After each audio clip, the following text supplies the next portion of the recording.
오늘 날씨도 찬데 이렇게 아침 일찍 많이 나와주셔서 대단히 감사합니다. 이 포럼은 한국무역협회와 저희 세계경제연구원이 공동으로 주최하는 서울 글로벌 트레이드 포럼입니다.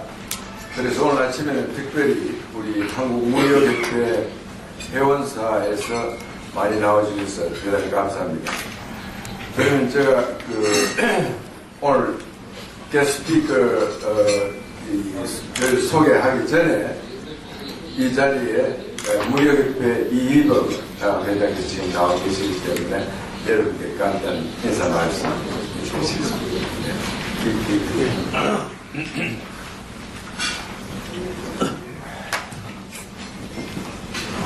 저는 우선 감사한 인사 말씀을 드리러 여기 나왔습니다.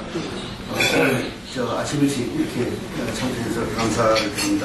또 자리를 만들어주신 401 또 이사장님과 또 멀리서 강연에서 와주신 앵크루그 학생님께 감사를 드립니다.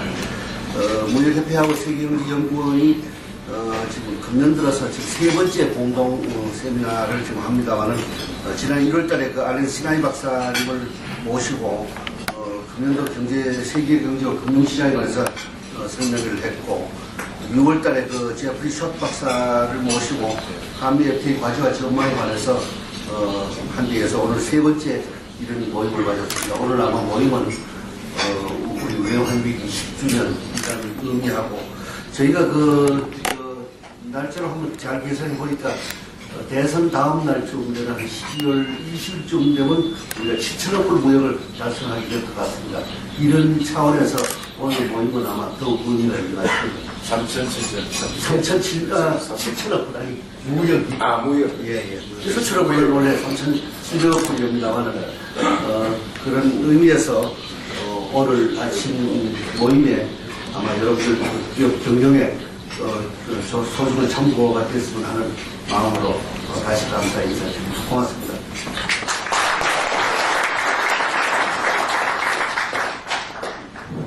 감사합니다. 그러면 제가 편의상 영어로 회의를 진행하도록 하겠습니다. Good morning, ladies and gentlemen. We all use certain terminologies without fully appreciating their meanings and implications. Globalization, I suppose, is one such a term. We use the term very frequently, and we hear the term uttered very frequently.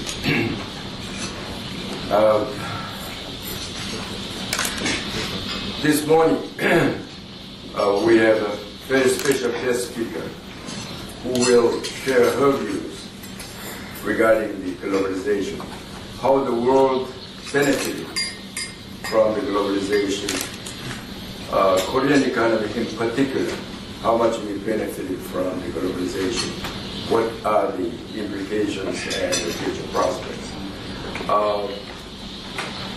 Professor Krueger has been with us a number of times before, so I don't think I need a long introduction for her.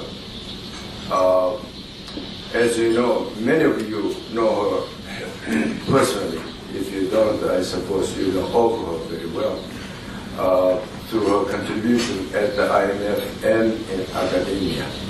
As a matter of fact, she left the IMF as first deputy managing director recently, and she's now back to academia. She's teaching at the Johns Hopkins in Washington, D.C. And before that, as I said, she served the IMF for about 5 years, and she's taught in major universities in the U.S., including Stanford, Duke University, Minnesota, and also she was the vice president at the World Bank. And as you know, she contributes so much in the field of economic theory, particularly international trade. She wrote so many books and articles, seminal articles, and also she wrote books on the Korean economy. And actually, she has been to Korea. She had been to Korea many times, and since from early 70s, and actually, she is a good friend of Korea, and she has so many personal friends, including myself, in Korea. She still is writing very actively and give lectures in many places, and she was kind enough to come to Seoul for this occasion. In fact, yesterday she had a seminar with the KDA fellows. I'm very glad that she could make time to come to Seoul. I always say that if I were Nobel committee member, I would put her name on the top of the recommendation. I really took it seriously. I think considering her contribution to theory and particularly her experience at IMF and the World Bank, deserves such an award. Actually, she served the presidency of American Economic Association.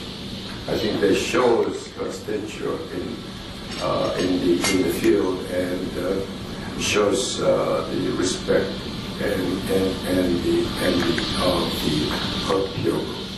With this, I would like to invite Professor Krueger for. Please join me.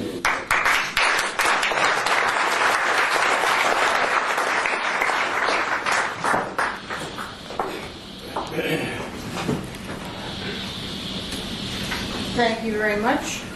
It's always a pleasure to be here in Korea, to continue to watch and to learn from the performance of the Korean economy, and to see old friends and make new ones. My topic for today is one that essentially addresses what to me is a very big puzzle. I'll attempt to demonstrate, and others have also done it, that there has been enormous progress in improving the opportunities and material conditions for much of mankind. And that progress has been, in significant part, a result of globalization. Given that, the puzzle then is why are there so many critics of globalization, when in fact most of the things that critics really want to achieve would have been even more further away. They'd be even worse than they are now had it not been for the globalization that has taken place. The critics, it seems to me, are the ones that should be on the defensive. And yet, somehow, the supporters of globalization have found the critics on the offensive, and they've let themselves be on the defense. Jagdish Bhagwati, as you may know, has a new book out in defense of globalization. Well, I would argue that we need something stronger than that, and that's the case I will try to make today. This topic is, of course, especially appropriate for Korea. Korea's phenomenal economic success would not have been possible without a large number of government policy reforms and private initiatives. But even if everything else had been in place, Korea's performance would have been impossible without the country's globalization and integration into the world economy. Yet even in Korea, there have been repeated calls for more protectionist policies over the years, and it's puzzling why the recognition of the role that globalization played has not been stronger than it is. So what I want to do is first discuss what's meant by globalization, then address the factual issue. There have been huge gains in economic well-being, first for industrial countries starting around 1800, and then for almost all countries since the Second World War. And the next step will be to show that globalization has been the prerequisite for most of those gains. Over the past 2 centuries, man's economic well-being has advanced enormously by any measure. Life expectancies have risen dramatically. The incidence of debilitating illness has greatly diminished. Literacy and educational attainments have increased markedly. And, of course, real incomes have increased greatly. It is no exaggeration to say that the nature of life itself has changed qualitatively as well as quantitatively. Moreover, the rate of improvement in these and other measures of well-being has accelerated in the past 60 years. This is true not only of countries that did not significantly participate in the improvements prior to 1945, but also of the industrial countries. Nobody can complain that the world is now perfect, and there are, of course, many economic problems, both short-term and long-term, including, particularly, the abject poverty that still exists in parts of the world. But equally, it would be difficult to contend seriously that things have not improved. Indeed, as I shall argue later, it is possible, if not probable, that the changes have been so great that many simply take the current well-being and living standards for granted and fail to recognize that it has not always been this way, and it is not guaranteed that it will continue this way even for those who are well off. The increasing integration of the global economy has been a necessary underpinning for much of this progress, but sadly, many observers of have blamed globalization for much of the world's remaining ills, rather than recognizing its role in enabling much of what has been done to date. So I'll address the factual issues first, consider some of the factors that have possibly led to malaise with globalization, and then conclude by just suggesting some of the policy responses that could be made to make progress and to meet some of the legitimate criticisms of globalization and the current state of the international economy. A first step is, of course, to define what is meant by globalization. In its broadest definition, globalization means the ever closer interaction of people over ever longer distances. This encompasses political and social interactions as well as economic. Phrased that way, globalization has been occurring throughout recorded history, but for today's talk, I will focus only on the economic aspects, in particular on the increasing interaction and integration of economic activity over ever longer distances. On that definition, the Romans were great globalizers, as they built roads and shipped more goods further, especially by sea, to a much greater degree than had ever been done before. One might even nominate Alexander, as an important globalizer. But after the Romans, there appears to have been very little progress in improving transport routes or in further integration for over 1,500 years. While there was some productivity increases in Northern Europe, starting around 1200 in manufacturing, population changes seem to have absorbed them, and it is quite possible that there was less integration, on my definition, in 1600 than there had been in Roman times. The economic historian Blanning reports that the roads built by the Romans had deteriorated over the centuries, and that in consequence, times and costs of transport were probably higher in 1600 than they had been 15 or more centuries earlier. In other parts of the world, there does not appear to have been increased integration over those centuries either. Integration started once again as transport and communications costs, both time and resources, began falling. Most travel was by roads. This is around 1600. In England, Blanning estimates the travel time from London to Manchester in 1700 was 90 hours. By 1750, it had fallen to 65 hours, and by 1800, it was 33 hours. While 33 hours looks incredibly long to all of us, I can get back to Washington in less than that. And the journey was arduous by any standard, as it was mostly by foot, or even if it was in coaches, they didn't have springs. The improvements in earlier years must have seemed huge to contemporary travelers. It is estimated that most people, 98 or 99% of the population, were never more than 5 or 6 miles from their places of birth during their lifetimes. Evidently, travel on the continent was even more difficult than in England.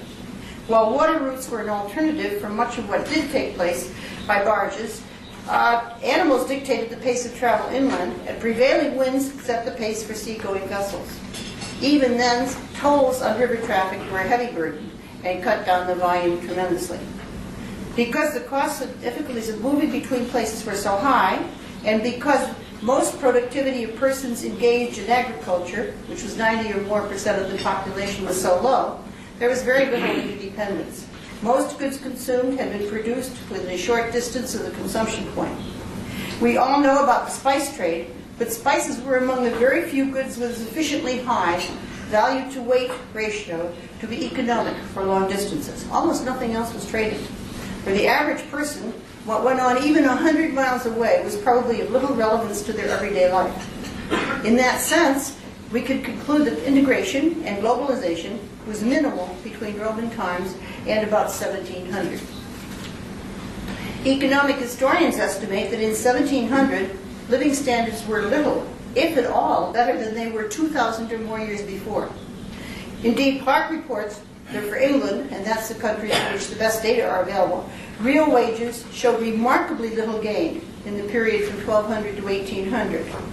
He also concludes that there is no sign of improvement in material conditions for settled agrarian societies as we approach 1800. There was no gain between 1800 BC and 1800 AD, a period of 3,600 years. By 1800, however, with falling transport costs, trade between Europe and the Western Hemisphere and other new places began. But starting about 1870, the decline in transport costs, which had been big, but they were still high, became precipitous. Data given by Mohammed and Williamson indicate that overall real ocean freight rates declined by 78% between 1874 and 1975-79. In addition to declining costs, transport times were much faster, which undoubtedly enabled shipment of goods that earlier could not be transported. And, of course, developments since 1970s have further reduced costs with containerization and later the ability to ship at least high value and some perishable goods by air. Air transport now accounts for about 25% of the value of international trade in goods. As well as transport, the cost, timeliness, and ease of communications is also crucial for many economic transactions. And if anything, the drop in costs and pickup in speed in communications has been even more dramatic than in transport.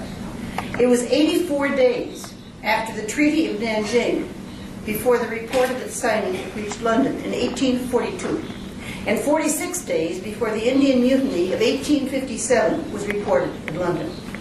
By contrast, news of Lincoln's assassination reached London in the very short time of 12 days in 1865, and only 17 years later the assassination of Alexander II in St. Petersburg was news in London a half a day later, to give you some idea of the collapse in communication time.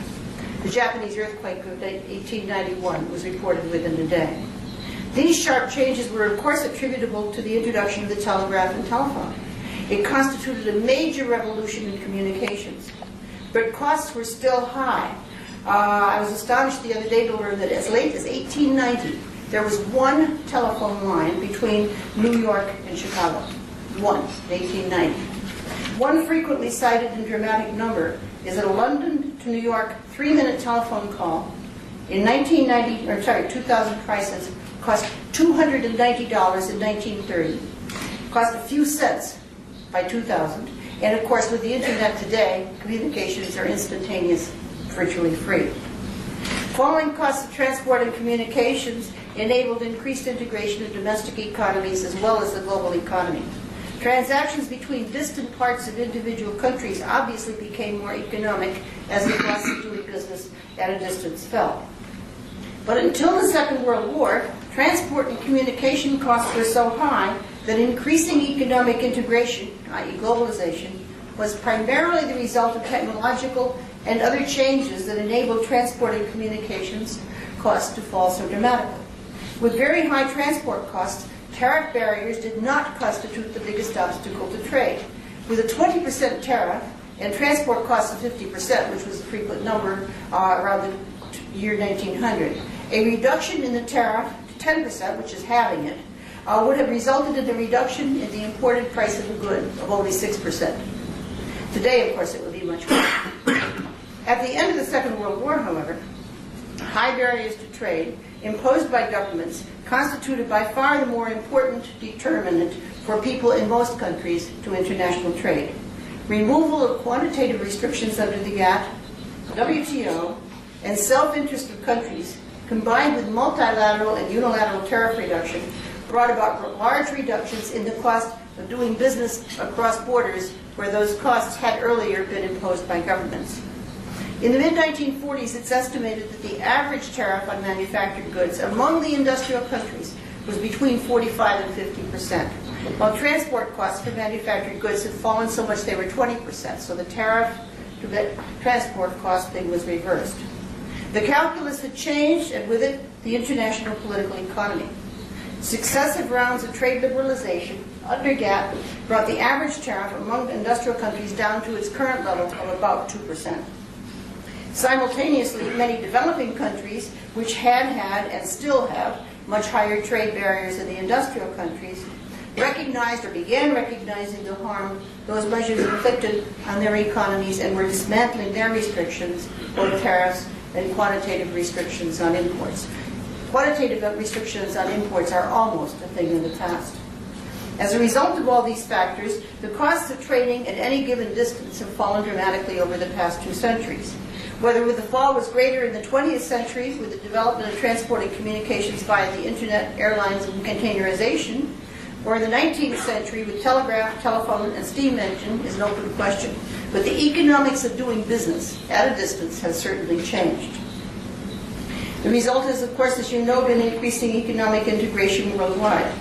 Whereas farmers and people in villages doing farm-related activities were over 90% of populations almost everywhere and were relatively self-sufficient in 1700, in advanced countries today, fewer than 3% of the population is engaged in agricultural activities. And even then, they rely on goods produced at considerable distances, both for consumption and for inputs of things such as fertilizer and farm machinery. Clark presents estimates that prior to 1800, laborers in England, where again the best data are available, spent about 75% of their incomes on food and drink, 10% on clothing and bedding, and 25% on housing, almost everything local. Today, less than 20% of income is spent on food in industrial countries, and much of that 20% is in the services such as processing and restaurant-provided meals. Obviously, much of the 80% of non-food expenditures originates from much greater distances and has much greater variety than 200 years ago. So as a result, the degree to which workers and employers are integrated into the world economy is much, much greater. Not only is the share of goods and services entering international trade much greater now than it ever was before, but in addition, the speed with which events in far-flung parts of the world affect each economy has greatly accelerated. Interdependence has increased not only through the exchange of goods and services, but also because economic shifts anywhere in the world affect others much more directly and much more quickly. And one very recent and very unfortunate evidence of that, of course, is simply the subprime crisis in the United States and the way that has affected many other financial systems very, very fast. The trend has been almost unrelentingly for increased global integration, except for the period 1914 to 1945, when the global economy disintegrated, and with it, living standards fell sharply. The reversal started, as you know, with World War I, which raised the costs of shipping dramatically. And while there was some recovery in the 1920s, the Great Depression of the 1930s wiped that out again. There is now, however, globalization that has been going on for 50 years with a very successful world economy to show for it. There's, I think, little doubt that globalization will continue, barring a major geopolitical event or severe policy reversals. But one can question whether the pace of change and the degree to which perceptions of interdependence have increased over the past several decades will be sustained. The world is already so closely linked that it is difficult to imagine sustaining the pace of increasing integration of the past half century. Let me then turn to what integration enabled, or what it did, the changes in economic well-being over the past 2 centuries. These improvements have been huge, but I'm afraid they are now so often taken for granted that it's worth reminding ourselves of them. But it's very hard to know where to start, they're so amazing. But one statistic I uncovered, which I find very interesting, is that by today's poverty standards in the United States, in 1900, just over 100 years ago, 93 to 94% of Americans were below that standard, were poor, by today's poverty standard. Only 6 or 7% had living standards that would get them above that. And real incomes in the industrial countries are estimated to be 10 to 20 times higher than they were in 1800. Over that long period, those whose incomes rose most rapidly were unskilled workers. But if there are claims that living standards are just material, and some of the critics of globalization like to say that, there are other indicators which would be harder to argue with. Life expectancies have increased enormously, and those increases have come about as real incomes have risen. If you know a country's real income, you can very close to guess exactly what its life expectancy is.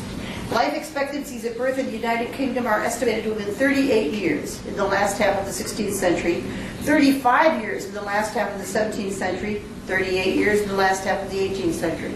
No upward trend at all. Estimates for other countries and other times are similar.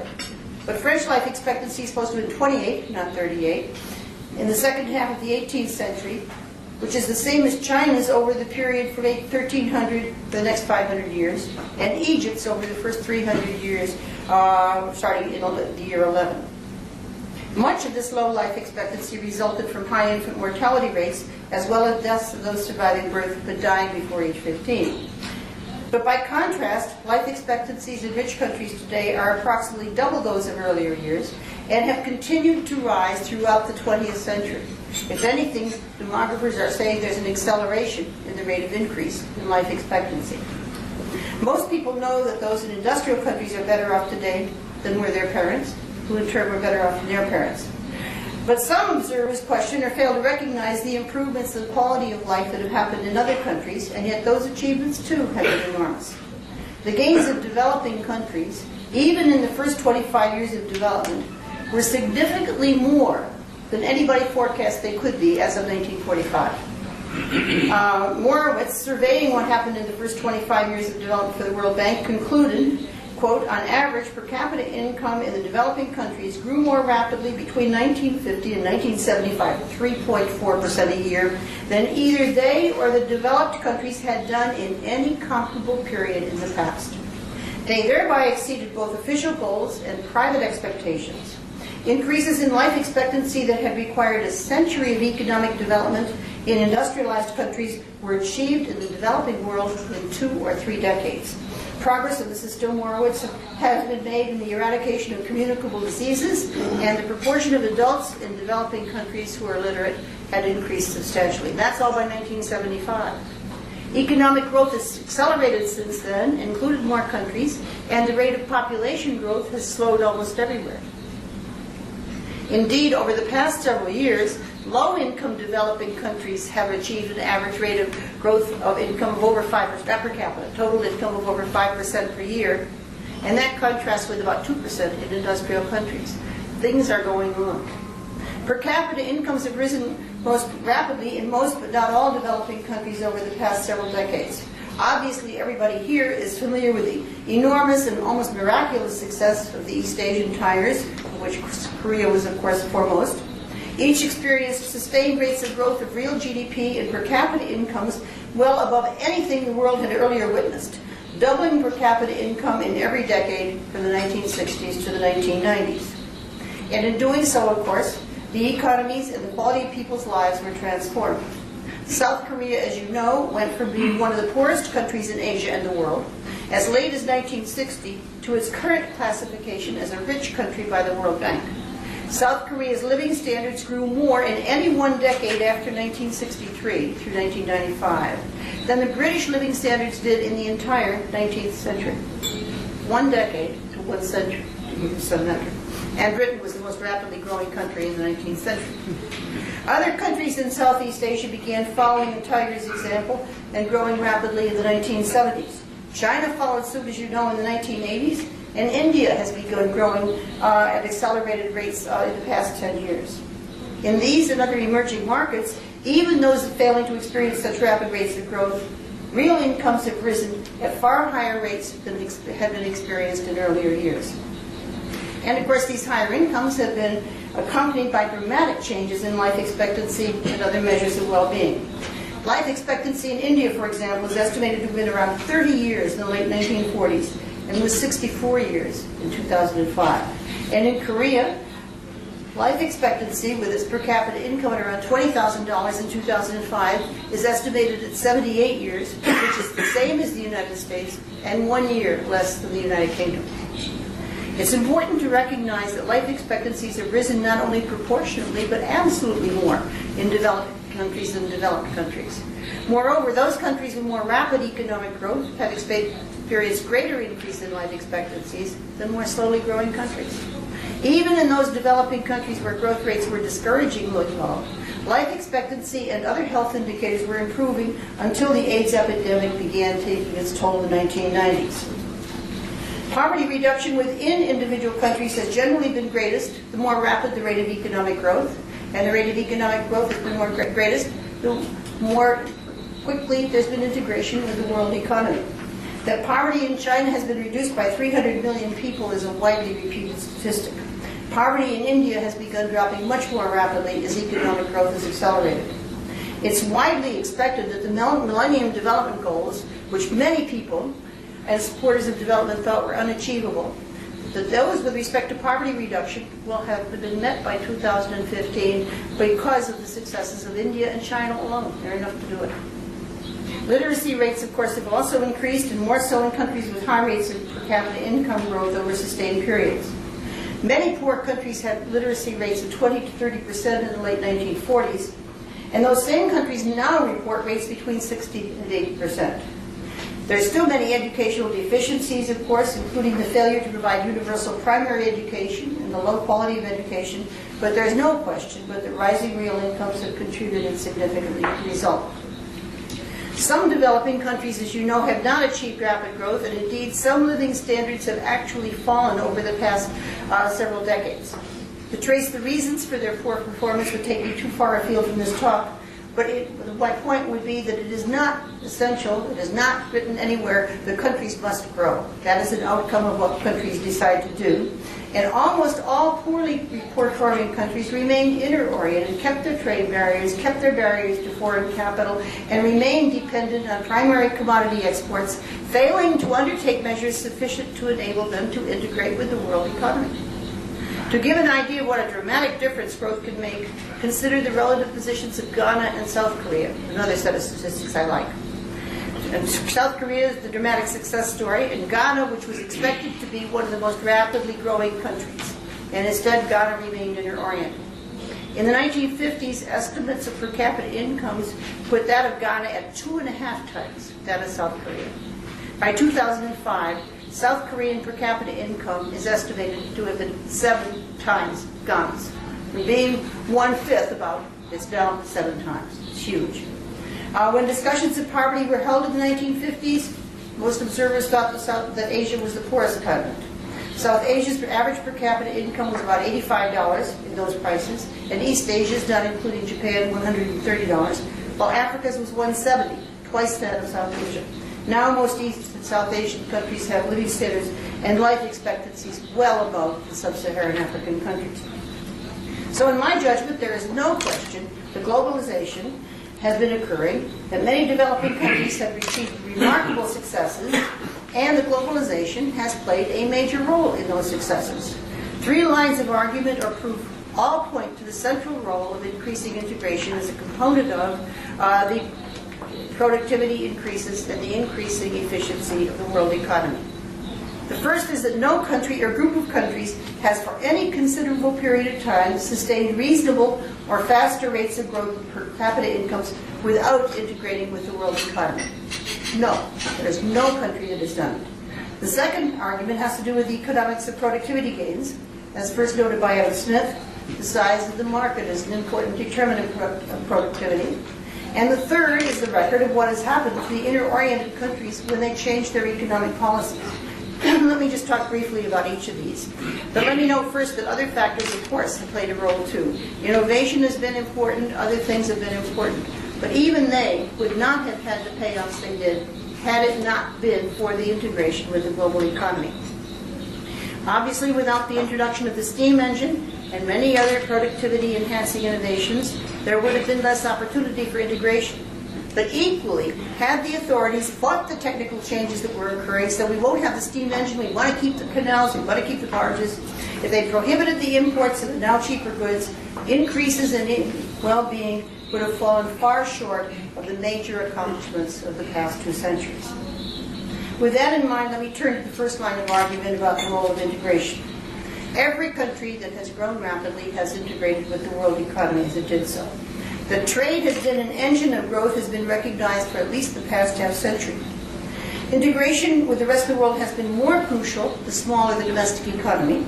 But even among economies with large populations, trade in goods and services has generally increased as a percentage of GDP as the economy has grown.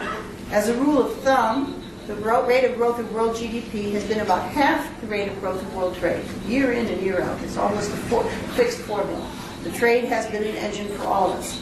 For the world as a whole, the trade as a percentage of GDP increased over the past 60 years and had been growing, of course, much earlier. Trade volumes in 1800 are thought to have been 2% of world output, and they were about 22% by 1913. That figure fell, however, to 9% in 1938. But since 1945, of course, it's grown rapidly. Trade, as a percentage of world GDP, is estimated to have been about 58% by 2005. Moreover, the growth of trade relative to real GDP has generally been most rapid for those growing most rapidly, true of both industrial and developing countries. During the European Union's period of rapid growth, trade increased sharply as a proportion of GDP, and trade with countries outside the European increased as a proportion of GDP. It was not simply internal trade. The same has happened in the United States since growth accelerated in the mid-1990s, and it's happened for the world as a whole. But in developing countries where trade barriers were even higher, the association has been even stronger. Korea started with 3% of the GDP in exports in 1960. And of course, exports and income have grown rapidly ever since. And no one who looks at the Korean economic history can doubt but that the major role played by increasing trade was very important in Korea's integration and very rapid growth. Taiwan, Singapore, Hong Kong reported the same kinds of sharp increases in the role of trade. And India and China, of course, are doing so currently. Trade is rising very rapidly as a percent in China and also in India. Accelerated growth reflects the fact that the earlier inter-oriented trade strategies had high costs and that globalization has large economic benefits. While other countries have liberalized more gradually and often to a lesser degree, the association between more openness and growth holds over the developing world as a whole. At early stages of growth, opening of trade is probably most important. But as growth proceeds, opening of capital markets, FDI, M&A, international borrowing, flotation of bond issues, and so on, becomes more important as well.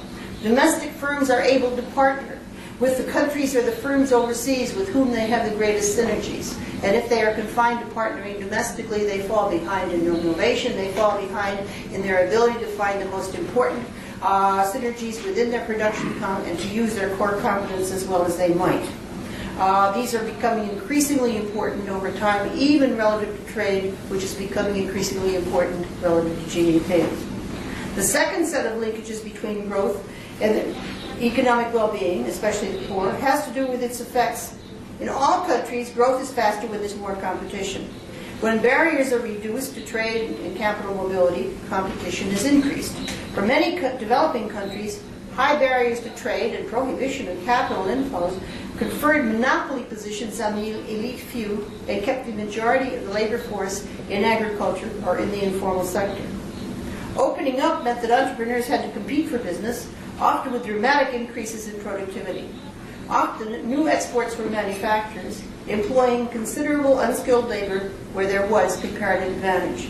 At the same time, having the world for a market enabled producers to take advantage of economies of scale, while access to foreign capital enabled rapid technological transfer and more rapid investment in early days of growth. Much more could be said, of course, about the enormous progress in the international economy. But I think I've said enough, especially before a globally oriented Korean audience, to convince us that globalization has on net bestowed major benefits on those countries willing to take advantage of it. And Korea certainly did that. During the Korean crisis, I sometimes heard from my Indian colleagues comments such as, well, you see, we were really right to stay inter-oriented because we avoided the crisis. And I pointed out to them that had they had their choice of having been in Korea or in India, or choosing a Korean or Indian growth rate of per capita income from 1960 or 1950 or 1970, right through to the worst days of the crisis, they would much have preferred the Korean growth rate to the Indian. Even with all of the costs along the way, even though things weren't perfect, Korea came out much better than the countries that had tried to cut themselves off. And on this 10th anniversary of the end of the Korean crisis, it's worth thinking about.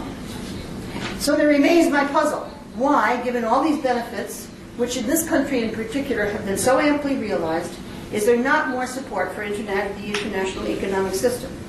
Why are there such opponents to further liberalization? And why is there not much stronger support for the open multilateral system, especially for the Doha round of trade which is now going on? One part of the answer is clearly that people everywhere have somewhat exaggerated fears of the unknown. In part, this is a natural reaction, but in part it originates in a failure to recognize the extent to which trade has been beneficial. While those in protected industries know who they are, they fear the consequences of trade liberalization. And it's not possible to know which new activities, new factories will be built as export orders expand, there will be entirely new products and all of that, but it's not possible to know what they will be ahead of time, and it's not possible to know who will be employed by them. So those in protected industries are very often vocal in their opposition to further liberalization, even though they may benefit, while others who may very well benefit even more in expanding activities don't know who they are. A second part of the answer is that those who are benefiting by the open multilateral trading system, and that includes exporters, believe that they have already benefited and may have little more to gain by further liberalization. And up to a point, that belief may even be correct. But failure to achieve a satisfactory conclusion to the Doha round will constitute a setback for the open international economy and provide support for the protectionists who would reverse the trend toward local integration almost everywhere. There is a real risk if the system loses momentum and if some of the issues that are now confronting services, agriculture, remaining manufactured barriers, intellectual property and so on, if they are not addressed, they can be used by the protectionists as an excuse for reversals of what we have already achieved.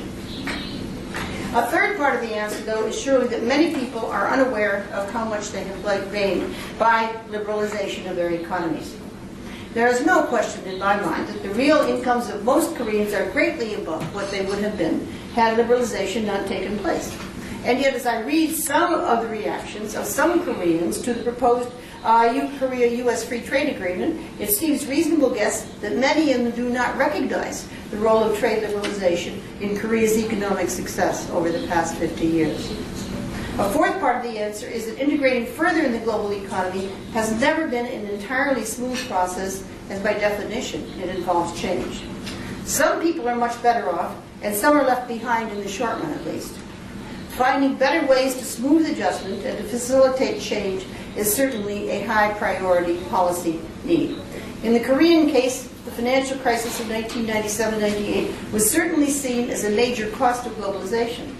And on the one hand, it certainly was, and there have since been many measures to strengthen the economy's ability to cope with changing international circumstances. On the other hand, it is also true that even with the very real hardships of the crisis, almost all, as I said, were much better off than they would have been had inter-oriented policies been followed after 1960.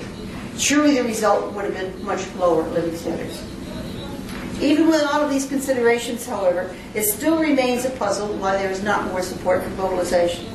It may be that economic education needs to be strengthened, or that further ways need to be found to indicate the dramatic extent to which globalization has succeeded. But in countries such as Korea, where the gains from integration of the global economy has been huge, it is to be hoped that more leadership in international fora, such as the WTO, will be forthcoming. There is too much at stake to leave it to the very large players to sit and leave each other at an impasse. So let me quickly conclude. The world is not perfect. Millions of people still live in miserable conditions with poor health, poor nutrition, and little hope. But the world is a much better place than it was 2 centuries ago or even 60 years ago. Much has been learned about the process of economic growth and rising living standards and policies to achieve them over the past half-century, and many have escaped poverty. So the world is less imperfect than it was. The now industrial countries have living standards that would have been beyond recognition by the kings and queens of 200 years ago. Globalization has been a major contributor, and there's every prospect that economic integration will continue, and as that happens, that living standards and attainable economic welfare will continue to improve. But despite the enormous successes to date, support for the open multilateral trading system has not been sufficiently strong to permit its successful continuation. The Doha round of trade negotiations has not yet been completed, and yet there are huge gains to be had by further liberalization in many areas, including on capital income. Anti-globalizers have been vocal, while those most benefiting from globalization have generally remained silent. I was in Hong Kong during a ministerial meeting on the Doha round, and in Cancun as well. And in both places, the headlines were the Korean farmers were protesting, not the Korea supporters. The Korean farmers who were there were the ones who got the notice. To be sure, there's still much to be learned and much to be done to make globalization function more smoothly. But decrying the continued existence of poverty and other ills, the critics blame globalization, failing to recognize that poverty and its associated evils existed long before globalization. Efforts to reverse globalization or to discourage those still inner-oriented countries from embracing it will diminish the prospects for those countries to accelerate their growth. For the world as a whole, a setback to globalization of the sort advocated by the anti-globalizers might succeed in reversing living standards in developing countries and reducing trade flows. Without a healthy and growing international economy, the outlook for continued economic progress in the industrial countries would greatly diminish, and world economic growth would surely slow, if not grind to a halt. But the industrial countries, you say, might be rich enough to sit down. But that would greatly reduce prospects for countries just starting to embark on trade liberalization and integration with the global economy, and the very poor countries that have yet to alter their policies sufficiently. Stronger support for the open multilateral system is surely called for from the beneficiaries of globalization in order to diminish that risk. Globalization is not a cure-all, but it is a necessary condition for continued economic progress.